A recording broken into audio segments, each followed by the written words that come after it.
بسم اللہ الرحمن الرحیم بسم اللہ الرحمن الرحیم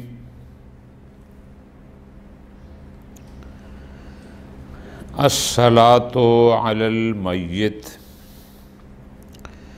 واما وجوب الصلاۃ علی المیت فمن ضروریات الاسلام۔ موت سے متعلق ہماری بات چل رہی تھی کہ جب ایک انسان فوت ہو جاتا ہے تو اس وقت کیا کیا واجب ہے۔ پہلے تھا توجیہہ الی القبلہ، اس کے بعد پھر دوسرا واجب تھا اس کو غسل دینا، پھر اس کے بعد تیسرا واجب تھا حنوط کرنا، پھر کفن پہنانا، کفن کے بعد اگلا واجب ہے اس پر نماز پڑھنا۔ اس نماز پر ہمارے پاس دلیل کیا ہے، یہ ہمارا موضوع بحث ہے۔ ایک بات ہے خود نماز جنازہ صلاۃ علی المیت کا وجوب ثابت کرنا، دوسری بات کہ فقط مسلمان پر ہی نماز میت پڑھی جاتی ہے، تیسری بات کہ 5 تکبیریں واجب ہیں، چوتھی بات کہ اس میت پہ پڑھنا ہے جو 6 سال سے بڑا ہو، 6 سال سے کم والے پر بھی واجب نہیں ہے، پانچویں بات کہ یہ جو ترتیب بنی ہوئی ہے کہ پہلی تکبیر کے بعد شہادتین، دوسری کے بعد صلوات، تیسری کے بعد مومن کے لیے دعا، چوتھی کے بعد اس میت کے لیے دعا، یہ ترتیب کہاں سے ثابت ہے؟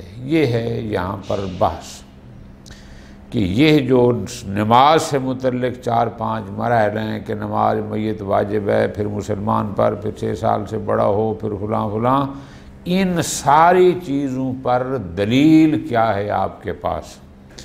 تو موضوع چونکہ ہمارا فقہ استدلالیہ ہے تو ہم نے ہر ایک چیز کو بالدلیل ثابت کرنا ہے۔ بالکل آسان سا پیرا میں فرماتے ہیں الصلاۃ علی المیت میں وَأَمَّا وُجُوبُ الصَّلَاةِ عَلَى الْمَيِّتِ، سب سے پہلی بات کہ میت پر نماز جنازہ پڑھنی واجب ہے، اس پر دلیل نمبر 1 فَمِن ضروریات الاسلام، پہلی بات یہ ہے کہ اسلام کی بدیہیات میں سے ہے، ضروریات میں سے ہے۔ تمام فرقہ اسلامی اس بات پر متفق ہیں، کوئی بھی مخالف نہیں ہے جو کلمہ گو ہو اور نماز میت کا منکر ہو، ایسا نہیں ہے، بدیہیات میں سے۔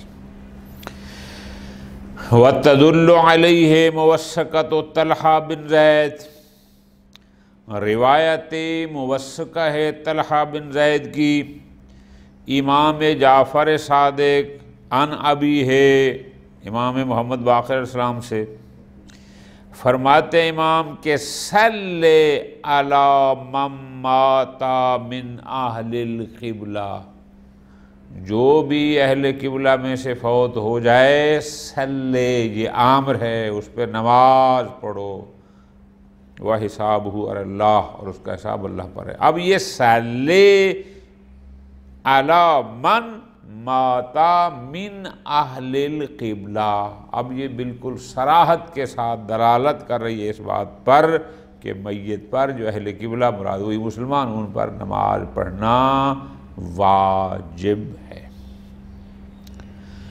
کوئی ممکن ہے کہے کہ جناب یہ روایت آپ نے لی ہے طلحہ سے، طلحہ کا موثق ہونا ثابت نہیں ہے، تو جب ایک راوی میں بھی مسئلہ پیش آ جائے گا، اس کی توثیق نہ ہوگی، تو پھر آپ اس سے وجوب اور حرمت جیسے حکم کا استفادہ فرماتے ہیں، ٹھیک ہے، نہیں ہے۔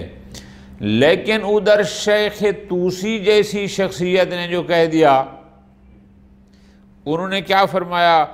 انہوں نے فرمایا ہے کہ کتاب طلحہ بن زید معتمد ہے، تو جب انہوں نے معتمد قرار دیا بس یہی ہمارے لیے کافی ہے۔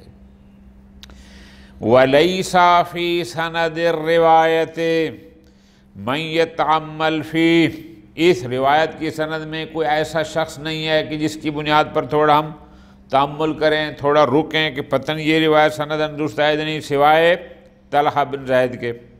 کیوں؟ لعدم التصریح بوثاقتہ، علماء علم رجال نے اس کے موثق ہونے کی، اس کی وثاقت کی صراحت نہیں کی، لیکن ہمیں کوئی پریشانی نہیں۔ کیوں؟ الا ان الامر فیہ سہل، لیکن یہ مسئلہ ہمارے لیے کوئی مشکل نہیں، آسان ہے۔ کیوں؟ بعد تعبیر الشیخ بان کتابہ معتمد، جب شیخ طوسی جیسی شخصیت نے کہہ دیا کہ کتابہ معتمد، بات ختم ہو گئی، یہی ہمارے لیے کافی ہے۔ پہلی بات، پس میت پر نماز پڑھنا واجب ہے۔ دوسرا، عمل اختصاص بالمسلم،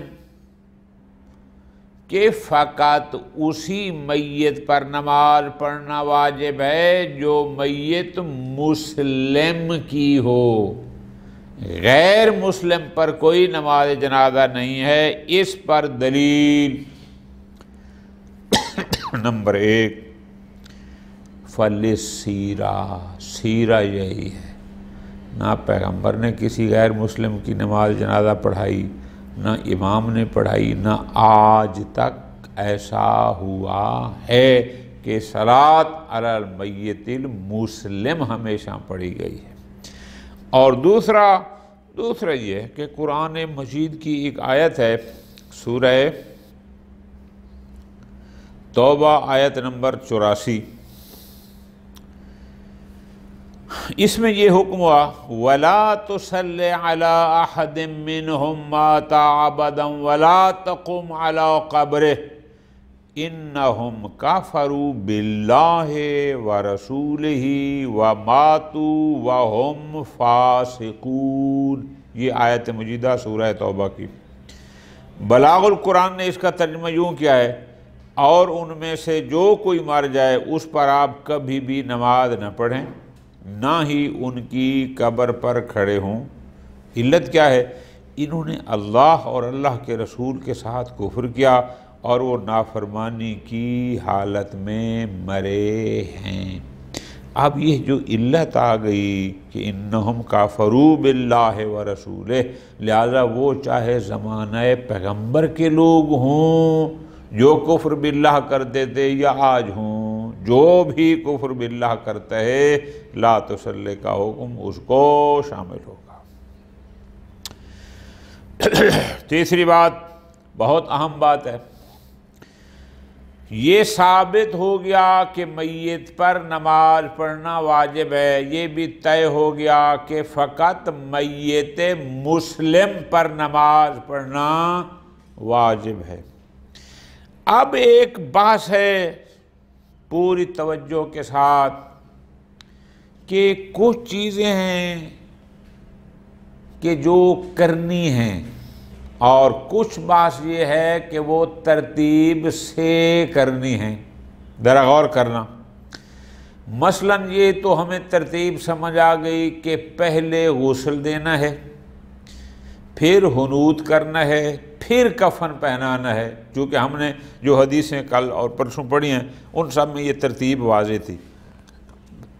آیا نماز میت کے لیے بھی کوئی دلیل ہے کہ جب تک غسل و کفن نہ ہو جائے تب تک آپ اس پر نماز جنازہ نہیں پڑھ سکتے؟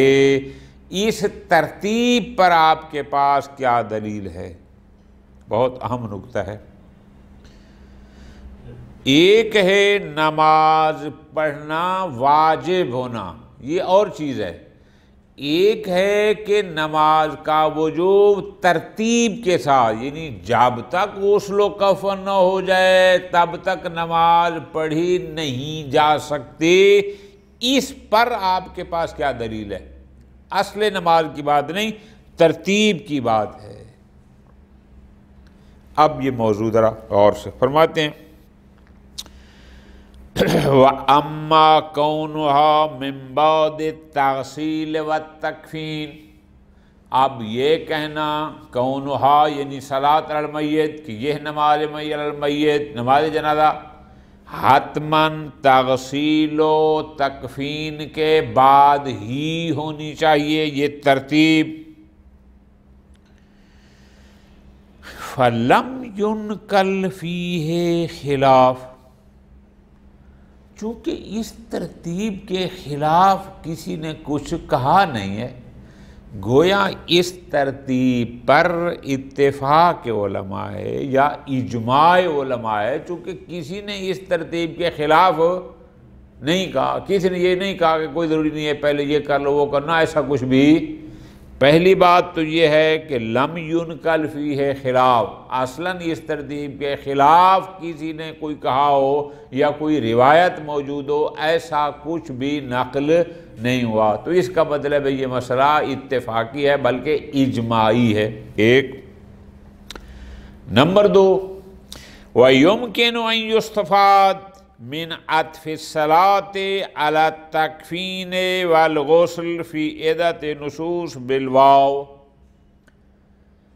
ایک اور دلیل بھی قائم کی جا سکتی ہے کہ ہمارے پاس ایک نہیں کئی روایات ہیں کہ جہاں پر میت کے احکام میں اس ترتیب کے ساتھ کہا گیا ہے کہ یغسل وَيُكَفَّنُ وَيُصَلَّى عَلَيْهِ، یعنی واو کے ساتھ عطف کرتے ہوئے نماز کو تیسرے نمبر پر رکھا گیا کہ غسل دیا جائے گا، کفن دیا جائے گا، وَيُصَلَّى عَلَيْهِ۔ حروف کی بحث میں واو کتنے معنی میں استعمال ہوتی ہے، اس میں ایک آتا ہے کہ واو للترتیب، یہ بھی آتا ہے۔ خوب، آپ فرماتے ہیں بعد کونہ علیہ السلام فی مقام البیان، جب کہ امام یا معصوم مقام بیان پر بھی ہو اور عطف کر رہا ہو بالواو، تو نحویوں کے اس قانون کو مانیں کہ واو فقط جمع کے لیے نہیں بلکہ جمع کے علاوہ ترتیب کو بھی بیان کرتی ہے، تو جب اس کو سامنے رکھتے ہیں تو جب تیسرے نمبر پر ہوگی تو اس کا مطلب ہے نماز واجب بھی ہے اور ہے بھی ترتیب کے ساتھ کہ پہلے غسل پھر کفن پھر، ٹھیک ہو گیا۔ تو یہاں سے یہ دو چیزیں ہو گئیں، ایک تو لم ينقل فیہ خلاف، اور دوسرا بعض روایات میں واو کے ساتھ عطف ہے، کس پر؟ کہ غسل و کفن کا ذکر پہلے، وَيُصَلَّى عَلَيْهِ، تو واو للترتیب۔ فرماتے ہیں فَإِن تَمَّ هَذَا، اگر تو آپ نحات کی اس بات کے ساتھ متفق ہو گئے کہ واو فقط جمع کے لیے نہیں بلکہ ساتھ ترتیب کو بھی بیان کرتی ہے، تو پھر ان روایات سے ہم ثابت کر سکتے ہیں کہ ترتیب ضروری ہے، غسل و کفن کے بعد ہی نماز پڑھنی ہے۔ وَإِلَّا، اگر ہم اس کے قائل ہو جائیں کہ واو فقط جمع کو بیان کرتی ہے، جاء زید و عمر و بکر، واو بتاتی ہے کہ زید بھی آیا، عمر بھی آیا، بکر بھی آیا، یہ ترتیب نہیں بتا رہی کہ پہلے وہ آیا اور بعد میں وہ آیا۔ اگر ہم فقط جمع کی بات کریں اور ترتیب قبول نہ کریں، فَمُقْتَضَى أَصْلِ الْبَرَاءَ عَدَمُ الْاشْتِرَاطِ، اگر ہم اس بات سے متفق نہ ہوں کہ واو ترتیب کو بیان کرتی ہے تو فقط جمع کو، تو پھر ہمیں شک ہوگا آیا صلاۃ کو غسل و کفن کے بعد ترتیب کے ساتھ پڑھنا واجب ہے؟ جب واجب وجوب میں شک ہوگا، اس کو کہتے ہیں شک فی التکلیف، اصالت البراء، شک فی التکلیف میں اصالت البراء جاری کریں، ہم کہیں کہ نہ ایسی کوئی ترتیب شرط نہیں۔ جناب وہ اجماع کا کیا کریں گے کہ لم ينقل فیہ خلاف، اجماع بھی تو ہے، بعد ضعف الاجماع لاحتمال مدرکیت ہے، اس لیے کہ اجماع میں ایک لمبی چوڑی بحث ہے، اجماع منقول ہوتا ہے، اجماع محصل ہوتا ہے، پھر اجماع منقول بخبر واحد ہوتا ہے، پھر منقول بالمتواتر ہوتا ہے الاخری۔ اس میں ایک بات یہ آتی ہے کہ جو اجماع مدرکی ہو وہ حجت نہیں ہوتا، کہ اگر ہمیں پتہ ہو کہ ان مجمعین کے اجماع کی بنیاد فلاں حدیث ہے یا فلاں قاعدہ ہے، اس کہتے ہیں اجماع مدرکی۔ اجماع مدرکی وہ اجماع جو کاشف قول معصوم ہوتا ہے، یہ مدرکی وہ والا جب نہیں ہوتا تو پھر یہ بھی ضعیف ہو گیا، ٹھیک ہو گیا۔ خوب، اب یہاں پر پھر اس کا نتیجہ تو یہ نکلا کہ لم ينقل فیہ خلاف، مسئلہ اجماعی ہے، اجماع کو ہم اس لیے قبول نہیں کرتے چونکہ ممکن ہے یہ اجماع مدرکی ہو، وہ بھی ضعیف ہو گیا۔ اور ادھر واو ترتیب کو بھی قبول نہیں کرتے ہیں، پھر اس کا مطلب ہے جنازہ چاہے غسل و کفن سے پہلے پڑھیں چاہے بعد میں پڑھیں، کوئی ترتیب شرط نماز پڑھنی چاہیے، ترتیب نہیں ہے۔ لیکن آگے فرماتے ہیں یبقل احتیاط للفقیہ فی فتواہ، فقیہ کو احتیاط کا دامن نہیں چھوڑنا چاہیے، اس کو فتویٰ دیتے وقت احتیاط کرنی چاہیے۔ کیسی؟ بالاشتراط، کہ وہ کہے کہ ترتیب شرط ہے، یعنی غسل پھر کفن پھر نماز۔ کیوں؟ فرماتے ہیں یبقل احتیاط الفقیہ امرن مناسبہ، ایک فقیہ کے لیے امر مناسب یہ ایک بات احتیاط کرے، مع ضعف المدرکین المذکورین، ٹھیک ہے واو للترتیب وہ بھی اگر ضعیف ہے، اجماع مدرکی ہے وہ بھی ضعیف ہے، تو بھی اس کو چاہیے احتیاط کا دامن نہ چھوڑے۔ کیوں؟ تحفظا من مخالفت الشہرا، تاکہ مشہور کی مخالفت سے اجتناب کرے۔ نہ فقط شہرت ہے بل الاتفاق، بلکہ جب کوئی مخالف نہیں ہے، گویا اتفاق کے فقہا ہے کہ نماز کو غسل و کفن کے بعد پڑھے، تو ان کی مخالفت سے بچتے ہوئے اس کو چاہیے کہ احتیاط کا دامن تھامے، اور وہ کہے کہ احتیاط اس میں ہے کہ ترتیب شرط ہے کہ صلاۃ علی المیت کو غسل و کفن کے بعد ہی ہونا چاہیے۔ اگلی بات، اما اشتراط الوجوب بست، کہ یہ جو حکم ہے کہ صلاۃ علی المیت اس صورت میں واجب ہے کہ جب میت 6 سال کا ہو، اگر وہ مرنے والا مسلمان 6 سال سے کم کا ہے تو پھر نماز واجب نہیں، پڑھ سکتے ہیں واجب نہیں۔ 6 سال کی جو شرط ہے اس پر دلیل کیا ہے؟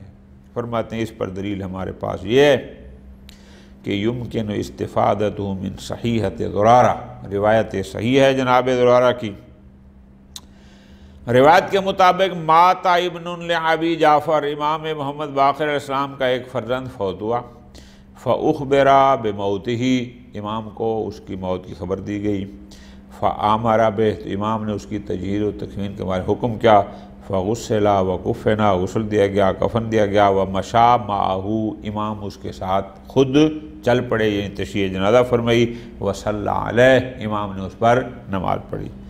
فقال، نماز پڑھی لیکن ساتھ یہ بھی فرمایا، اما انہ لم یکن یصلی علی مثل ھذا، یہ بھی فرمایا کہ اس جیسے پر نماز نہیں پڑھی جاتی۔ اچھا کیوں جی؟ وَكَانَ ابن 3 سنین، چونکہ وہ بچہ 3 سال کا تھا، تو فرمایا جو 3 سال کا ہے اس پر نماز نہیں پڑھی جاتی۔ کان علی علیہ السلام یامر بہ، امیر المومنین بھی فقط غسل و کفن کا حکم کرتے تھے، فیدفن، اور اس کو دفن کر دیا تھا، ولا یصلی علیہ، اس پر نماز نہیں پڑھی جاتی تھی۔ اچھا پھر وَلَكِنَّ النَّاسَ صَنَعُوا شَيْئًا، امام فرماتے ہیں لیکن ہم دیکھا کہ آپ لوگ 6 سال سے کم 3 سال والے پر بھی نماز پڑھ دیتے ہیں، فَنَحْنُ نَصْنَعُ مِثْلَهُ، تو ہم بھی ویسا کر دیتے ہیں، جو کہ حرام تو ہے نہیں، دعا پڑھنی ہے، کوئی ناجائز تو ہے نہیں، ہم بھی ایسا کرتے ہیں۔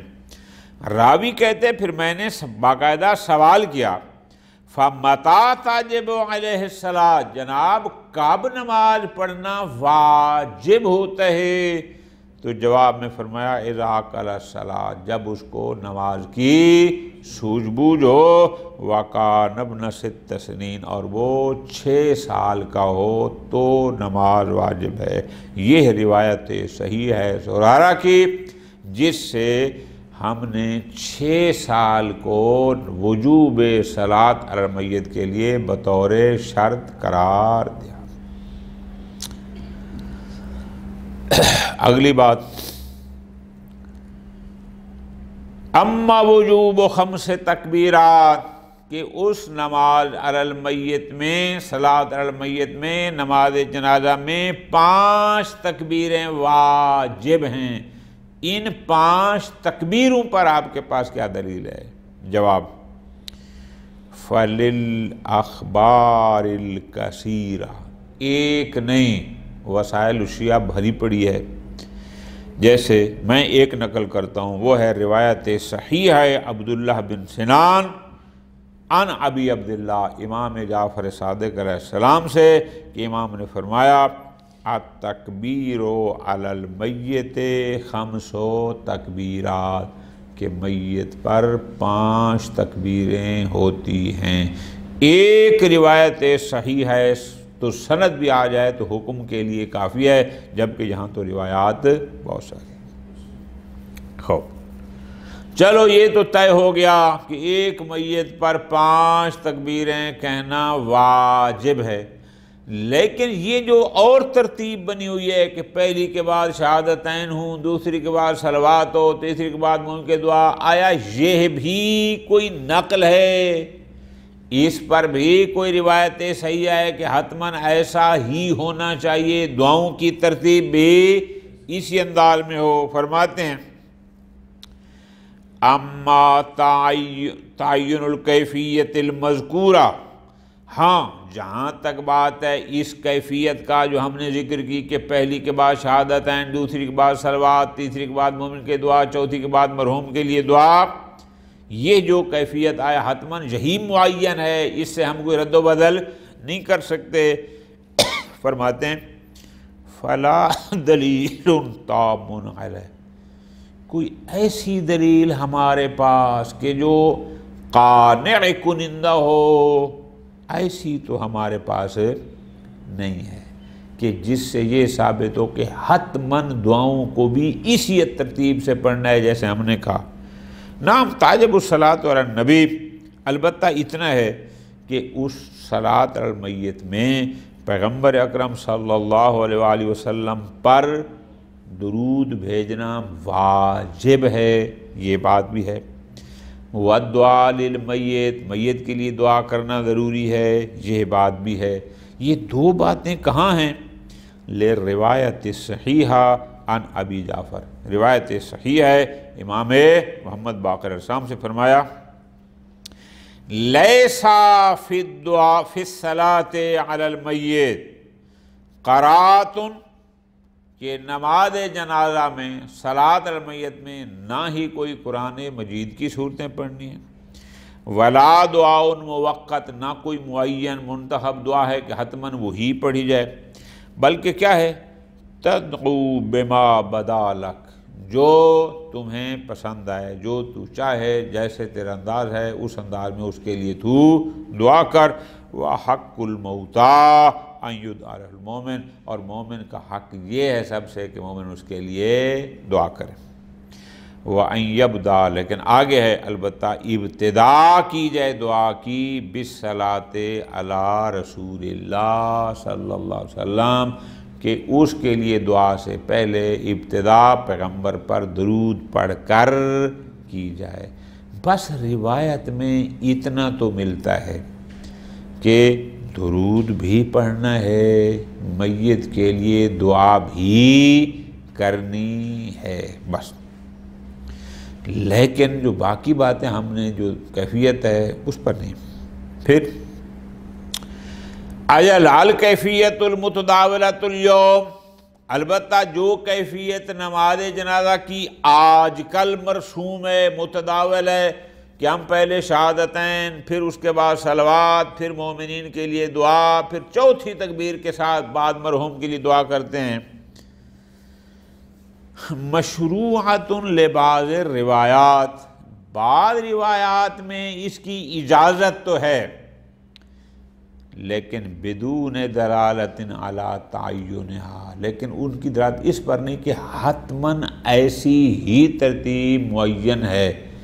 مشروع ہونا یعنی اجازت ہے، یہ اور بات ہے، لیکن اس کا تعین کہ حتماً 4 ہی پڑھو، پہلے شہادتین پھر صلوات پھر فلاں، اس پر ہمارے پاس دلالت۔ اگلی بات، بلکہ ایک روایت انہوں نے لکھی ہے، فقط واردا فی بعض، ایک روایت میں یہ ہے کہ کان رسول اللہ صلی اللہ علیہ وسلم اذا صلی علی میت، کہ جب پیغمبر اکرم کسی میت پر جنازہ پڑھتے، نماز پڑھتے تھے تو کبرا و تشہدا، اللہ اکبر پھر شہادتین، ثم کبرا و صلی علی الانبیاء و دعا، ثم کبرا و دعا للمؤمنین، وفی نسخۃ استغفر للمؤمنین والمؤمنات، ثم کبر الرابعہ و دعا للمیت، ثم کبر الخامسہ وانصرفا۔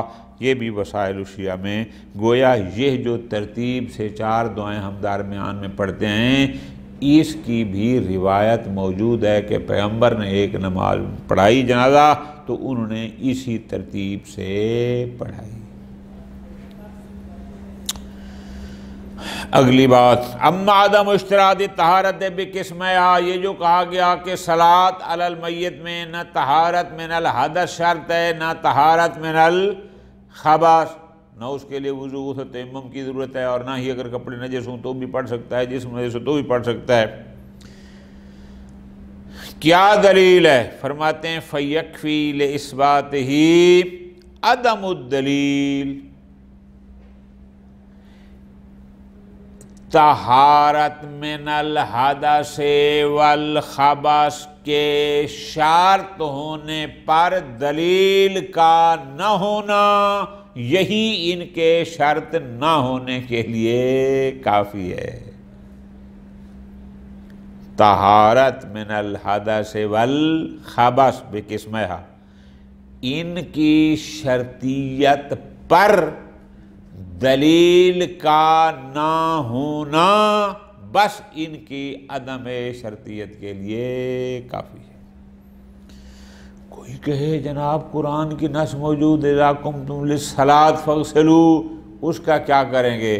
جواب، بعد اختصاص ادلۃ الاشتراط، بھئی وہ جو جس نماز کے لیے وضو کی بات ہے وہ مختص ہے بالصلاۃ الحقیقیہ، اس کے لیے جو حقیقت میں یہ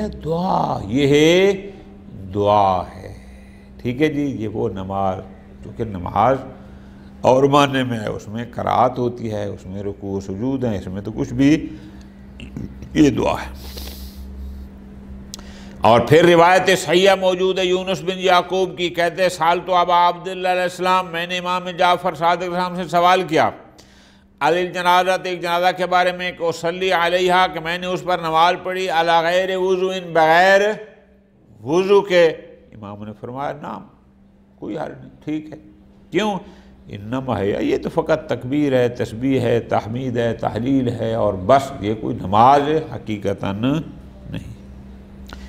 پس حیتن فی اعتبار طہارت الحدثیہ بالصراحہ، جب اس نے کہا کہ میں نے بغیر وضو کے پڑھی جنازہ اور امام نے فرمایا نعم، تو اس کا مطلب ہے طہارت من الحدث کی صلاۃ علی المیت کے لیے شرط نہیں۔